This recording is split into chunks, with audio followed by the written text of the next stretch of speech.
क्या आपको पता है इंस्टाग्राम इतना एडिक्टिव क्यों है? भाई उसकी यूआई और यूएक्स की वजह से।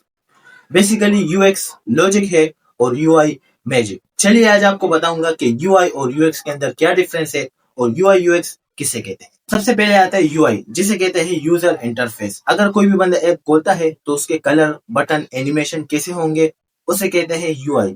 मतलब इन शॉर्ट ऐप दिखने में कैसा है। फिर आता है हमारे पास यूएक्स, जिसका फुल फॉर्म है यूजर एक्सपीरियंस। मतलब लोग उसको चलाते हैं तो वो कैसा है, स्मूथ है या लैग कर रहा है, बेसिकली ऐप चलने में कैसा है, इसे कहते हैं यूएक्स, यूजर एक्सपीरियंस। अगर मैं आपको एक एग्जांपल के साथ बताऊं तो गाड़ी का कलर, सीट कवर और डैशबोर्ड की चमक, ये सब आता है यूआई में, यूजर एक्सपीरियंस में। और अगर मैं दूसरी तरफ बात करूं यूएक्स, तो गाड़ी चलने में कैसी है, उसका स्टीयरिंग कैसा है, हल्का है, भारी है, इसे कहते हैं यूएक्स।